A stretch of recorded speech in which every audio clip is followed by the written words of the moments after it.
بسم الله الرحمن الرحیم. السلام علیکم ورحمت الله وبرکاته.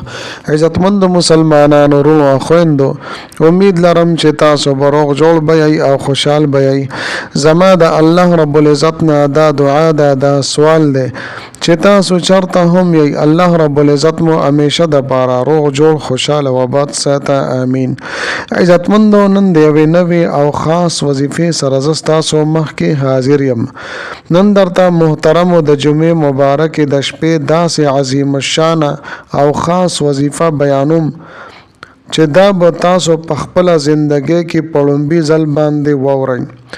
بس محترمو، د ستاسو ناممکنه حاجات او ستاسو ناممکنه مقاصد، ناممکنه مشکلات او پریشانی چې د زندګۍ کومې حصے سره د دې تعلق وي، ان شاء الله تعالی د دغه ناممکنه حاجتونو ترمنځ صرف یو شپه ده. ان شاء الله تعالی حاجت به ضرور پوره کیږي، مقصد به ضرور پوره کیږي، مشکلات به ضرور ختميږي. په ژوند کې به الله جل شانه ډیر عظیم ترین انقلابات راولي او کریم رب د ژوند بدل کی. لہذا محترمو، دا خاص وظیفه درنه د جمعې مبارکه پشپه باندې پاتې نشي. زما عزتمندو، د ویډیو شروع کېدو نه مخکې تاسو ټولو ناظرین او سامعینو په خدمت کې دا درخواست ده چې تاسو اسې هم ویډیو ګورئ، په اول ځل باندې مو زما د چینل وزټ کړی وي او دا چینل مو لا تر اوسه پورې سبسکرایب کړی نو برای مهرباني دا چینل سبسکرایب کړئ. سبسکرایب سره خوا کې د ټلې والا نشان دی، دا تاسو کلیک کړئ او سلیکټ آل کړئ د دې لپاره چې د هر راتلونکي ویډیو نوټیفیکیشن تاسو ته ملويږي. ځکه چې زما عزتمندو، په دې چینل کې زه تاسو ته هر قسم مستند وظایف راوړم، هغه مستند وظایف چې ما ته خپل استادانو د هغې اجازت راکړې ده. محترمو، که چېرې تاسو د جمعې مبارکې په شپه باندې د عظیم ترین وظیفه د الله رب العزت د دې نومونو مبارکه او د وظیفه کول غواړئ، نو ویډیو اخیره پورې وګورئ او سکپ کوئ ما. محترمو، دا عالی شان وظیفه د الله جل شانه په یو دریو نومونو اسماء مبارکه باندې مشتمل ده. ډیره خاص الخاص وظیفه ده او ورسره د قران عظیم الشان د یو سورته مبارکه چې هغه ته د قران عظیم الشان زړه ویل کېږي، هغه سورته یاسین ده.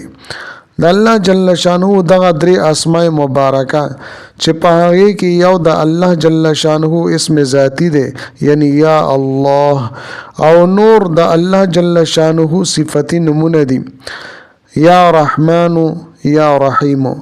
د عظیم الشان اسماء مبارکه او بیا سورت یاسین چې د الله جل شانه د کلام پاک یو لوی حصہ ده او دیتا د قران عظیم الشان زړه ویل کېږي.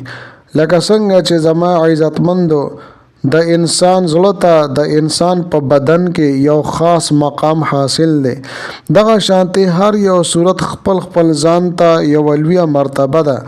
لیکن زما محترمو، سورت یاسین ته خصوصي طور د قران مجید زړه ویل شوی دی.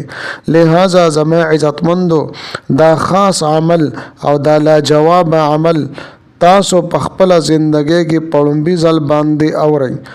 د الله جل شانه د ټولو اسماء مبارکه خپل ځان ته یو طاقت ته، یو قوت ته چې زمونږ په ژوند کې څه قسمه مسائل دي، څه قسمه پریشانی دي، الله جل شانه حقیقي ذات ته زمونږ دغه پریشانی، زمونږ دغه مشکلات چې په ژوند کې څه قسم حالات راځي، د هغې دپاره د عظیم الشان عمل د جمعې مبارکې په شپه باندې وکړئ. ځکه چې زما عزتمندو، د جمعې شپه د نورو شپو سرداره ده او دې شپې ته په اسلام کې ډیر لوی مقام او مرتبه حاصله ده.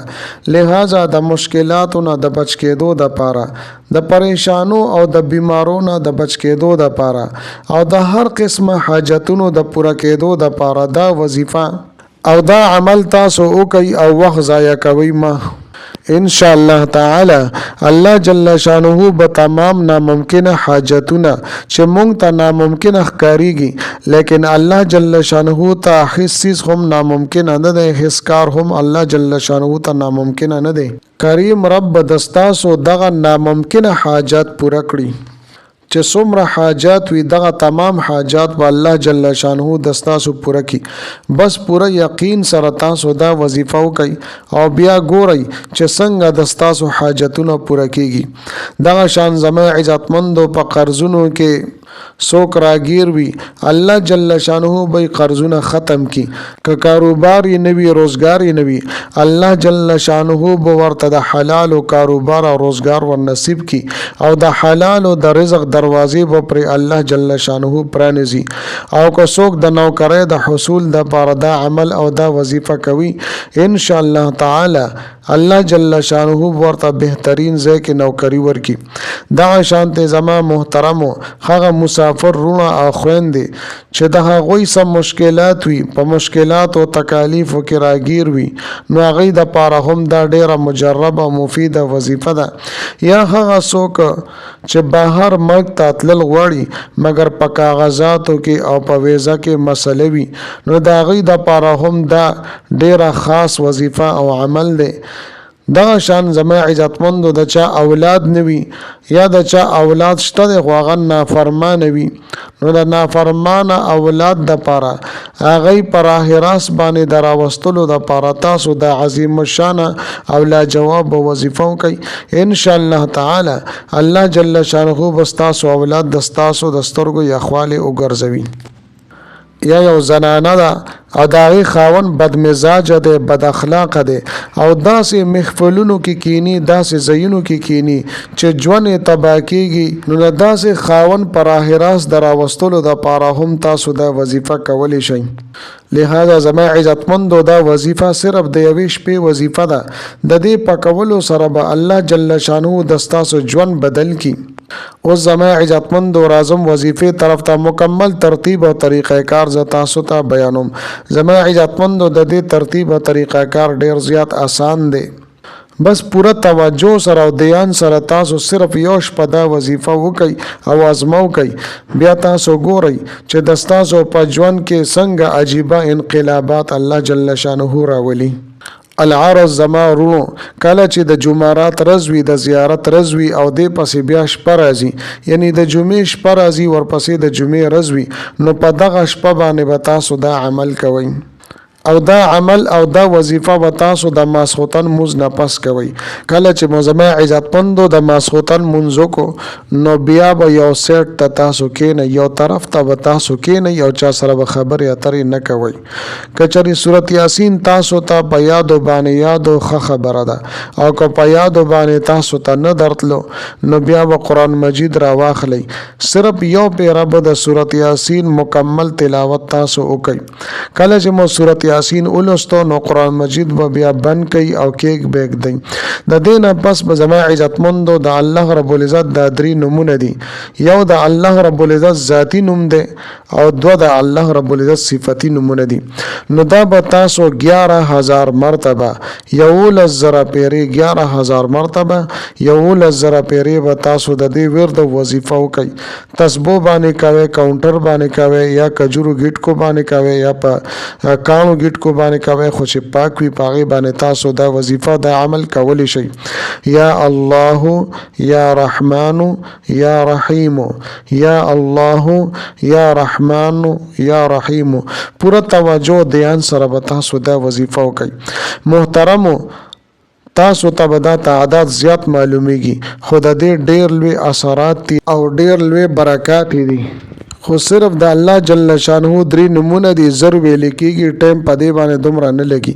او بیا به زما عزتمندو کله چې مودا الله رب العزت د نمونو دا ورد وظیفه وکړله نو بیا به تاسو سنت طریقې سره اوده شئ. کله چې سحر تاسو پاسئ او د سحر موس تاسو وکړو نو بیا به قرآن مجید را واخلئ. که چېرې سورت یاسین تاسو ته یاد نو او که چېرې تاسو ته یادو نو صرف یو پیره 1 مرتبه به د سورت یاسین تلاوت وکئ او بیا به د دعا د پاره لاس پورته کوي انتهایی توجه سره عاجز سره انکسار سره ګړګړا سره به د الله رب العزت نه دعاګانې وغواړي د خپل مسائل مشکلات او مصائب او تکالیف او د ختمېدو د پاره د بیمارو د ختمېدو د پاره د حصول د نوکرۍ د پاره ستاسو چې څه مسله می د الله رب العزت نه دعاګانې وغواړي ان شاء الله تعالی الله رب العزت کریم او رحیم رب دې ضرور بس تاسو مدد او نصرت فرمای. زما عزتمندو امید لرم چې دا ویډیو دا وظیفه او ډیره زیاته خوښی وي. که ویډیو مو خوښی وي ویډیو لایک کړئ چینل سبسکرایب کړئ. ملاویږم متاو سره بل ویډیو کې بل وظیفه سره تر هغه وخت پورې ماته اجازه راکړئ. د لوی الله په امان.